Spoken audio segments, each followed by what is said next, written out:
Cricket আৰু ভাৰত দুইটা এটা মুদ্ৰাৰ ইপিঠি সিপিঠি বুলি ক'লেও আচলতে ভুল কোৱা নহ'ব। নমস্কাৰ, মই দেৱৰ্ষী গৌতম। আজি ক্ৰিকেট সম্পৰ্কীয় এটা বিষয় আপোনালোকৰ লগত উপস্থাপন কৰিবলৈ মই যত্ন কৰিম। আশা ৰাখিম আপোনালোকে ভাল পাব, ভিডিঅ'টো শেষলৈকে চাব। ইতিমধ্যে বিভিন্ন সংবাদ মাধ্যমৰ জৰিয়তে এটা খবৰ চৰ্চালৈ আহিছে যে আগন্তুক মানে 2025 বৰ্ষতে অনুষ্ঠিত হ'বলগীয়া ইমাৰ্জিং এছিয়া কাপ মহিলাৰ যি এছিয়া কাপ অনুষ্ঠিত হ'বলগীয়া আছিলে, সেই এছিয়া কাপত ইতিমধ্যে ভাৰতীয় ক্ৰিকেট নিয়ন্ত্ৰণ বৰ্ড অৰ্থাৎ BCCIয়ে সিদ্ধান্ত লৈছে যে ভাৰতে সেই প্ৰতিযোগিতাখনত অংশগ্ৰহণ নলয়, ভাৰত সেই প্ৰতিযোগিতাৰ পৰা বাহিৰত থাকিব। ভাৰতে ইতিমধ্যে নাম প্ৰত্যাহাৰ কৰিছে। ইয়াৰ উপৰিও চিনিয়ৰ টীমৰ যি এছিয়া কাপ অনুষ্ঠিত হ'বলগীয়া আছিল, সেই প্ৰতিযোগিতাখনতো ভাৰতে অংশগ্ৰহণ নকৰাৰ সিদ্ধান্ত গ্ৰহণ কৰি BCCIয়ে ইয়াৰ যি আনুষ্ঠানিকতা সেই আনুষ্ঠানিকতা ইতিমধ্যে সম্পন্ন কৰা বুলি খবৰ ওলাইছে। এইখিনিতে এটা কথা স্পষ্ট যে এছিয়া কাপ যি অনুষ্ঠিত হয়, সেই এছিয়া কাপ আচলতে কোনো ICC ইভেন্ট নহয়। আচলতে এছিয়া কাপ অনুষ্ঠিত হয় এছিয়ান ক্ৰিকেট কাউন্সিল অৰ্থাৎ ACCৰ অধীনত। গতিকে ACCৰ অধীনত অনুষ্ঠিত হোৱা যিকোনো এটা ইভেন্টত যদি ভাৰতে নিজৰ নাম প্ৰত্যাহাৰ কৰে, তেনেহ'লে তাৰ বাবে হয়তো আমি যিমান দূৰ জানো ICC কোনো ধৰণৰ উত্তৰ দিব নালাগে, এছিয়ান ক্ৰিকেট কাউন্সিলক তাৰ উত্তৰ দিব লাগিব। আৰু এই যি এছিয়া কাপ, এই এছিয়া কাপ অনুষ্ঠিত কৰাৰ ক্ষেত্ৰত যদি ভাৰত অংশীদাৰ নহয়, ভাৰত যদি এটা দল হিচাপে প্ৰতিযোগিতাখনত ভাগ নলয়, তেনেহ'লে এছিয়াৰ এই বৃহৎ ক্ৰিকেট প্ৰতিযোগিতা অনুষ্ঠিত কৰাটো কিমান দূৰ সম্ভৱ হ'ব, সেই লৈও কিন্তু আজি এক প্ৰশ্ন চিহ্ন উদয় হোৱা পৰিলক্ষিত হৈছে। বৰ্তমান সময়ত BCCIৰ সচিব হিচাপে দায়িত্বভাৰ লৈ আছে আমাৰ অসম সন্তান দেৱজিৎ শইকীয়া ডাঙৰীয়া। ইয়াৰ উপৰিও আন্তৰ্জাতিক ক্ৰিকেট বৰ্ডৰ অৰ্থাৎ ICCৰ যিগৰাকী সচিব, তেওঁ হৈছে পূৰ্বৰ ভাৰতীয় ক্ৰিকেট বৰ্ডৰ সচিব জয় শাহ।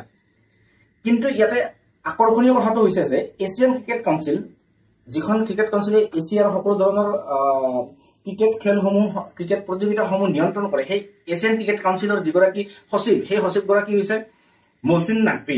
তেখেত পাকিস্তান ক্ৰিকেট বৰ্ডৰো সচিব হিচাপে আছে। এইখিনিতে আমি এটা কথা উল্লেখ কৰিব লাগিব যে সমগ্ৰ বিশ্বতে যিমান ক্ৰিকেট খেল অনুষ্ঠিত হয় বা যিমান ক্ৰিকেট প্ৰতিযোগিতা অনুষ্ঠিত হয়, সেই প্ৰতিযোগিতাসমূহত যিসমূহ স্পন্সৰ থাকে, সেই স্পন্সৰসমূহ কিন্তু অধিকাংশই ভাৰতৰ পৰা যায়।